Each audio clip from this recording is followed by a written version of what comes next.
Let me be brutally honest with you. One of the things that's holding people working with psychedelics back from successfully integrating their experiences is more psychedelic experiences. Let me explain. So, I always thought that more and more psychedelic experiences would bring further and further integration until I stopped.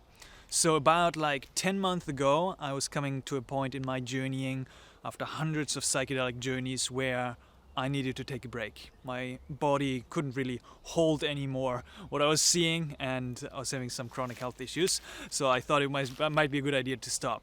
But I was so attached to the psychedelic identity, and I thought, like, how could I live without psychedelics, without altered states? And so I decided to take a break for 1 year, especially because of that, especially to break that attachment. And what I discovered is that living without altered states and without more psychedelic experiences is fucking tough. So, because then you're gonna be presented with the rawness of life, with the rawness of ordinary perception.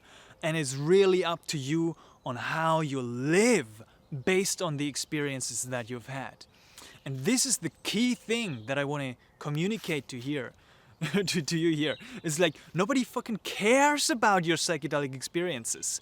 Like, if you're not living in integrity and alignment and in truth right now, here, in your work, in your relationship, in the way you show up for yourself, then what do your psychedelic experiences matter?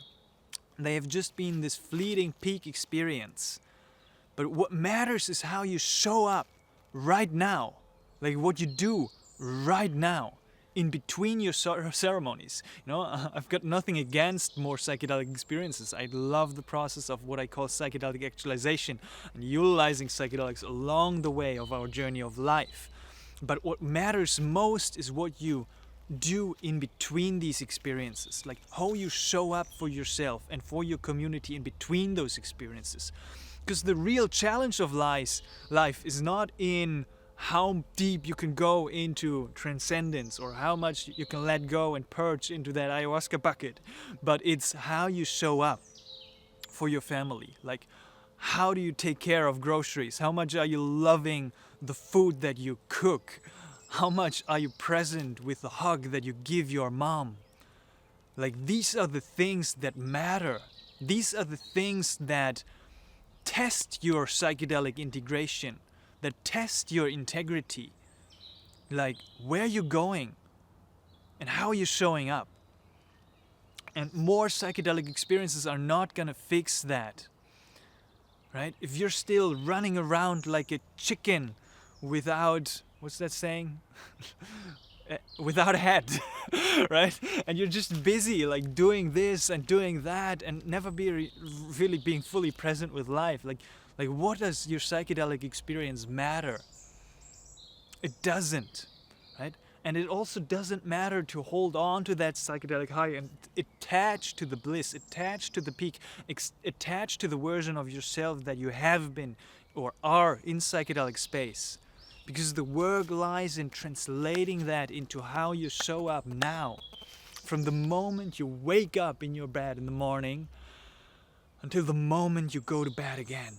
Like, how much are you honoring your life? How much are you honoring the divine? How much are you appreciating the beauty of reality? Because these are the things that my psychedelic experiences have shown me. How much are you relaxed and loose and playful and humorous in your day-to-day? Or are you contracting? Are you tensing up? Are you stressing? Are you judgmental? Right? Where's the love in your day-to-day life?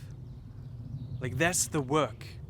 And if you're not able to do that, then it might be a good idea to take a break from psychedelics for a while. Just to ground yourself. To be a bit more ordinary, because facing the fear of ordinariness is where it's at. As they say in Taoism or in Zen, I think in Zen there was a story where the student was asking the master, what is the Buddha mind? And the master was answering, it is ordinary mind. Right? So there is no difference. There's no difference between ordinary mind and Buddha mind.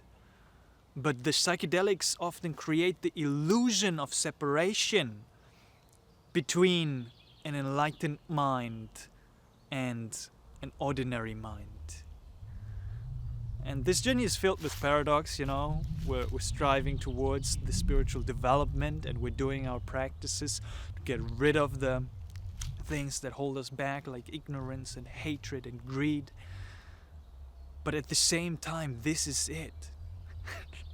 This right here is it. And if we are able to release that judgment and just be here, that's it. We've achieved it. It's already accomplished. So really take this into your day. Like, think about how am I using psychedelic experiences almost like as an escape, as a hope towards a betterment of what I'm doing, and how much am I actually showing up and integrating the insights that I have seen from psychedelic space. Because let me tell you, that inspiration is not integration. That insight is not integration. But how you show up on a moment-to-moment basis with this beautiful chaos of the Divine Mother, of life, is where it's at, right? So keep on rocking, keep on showing up for your community, for your family, for your friends, you know, and for yourself as well, on a moment-to-moment basis. Because I know that you know what you need to do, right? You're just not doing it. And if you would like some support along the way, let's have a chat. I do offer coaching. And otherwise, have a beautiful rest of your day. Much love.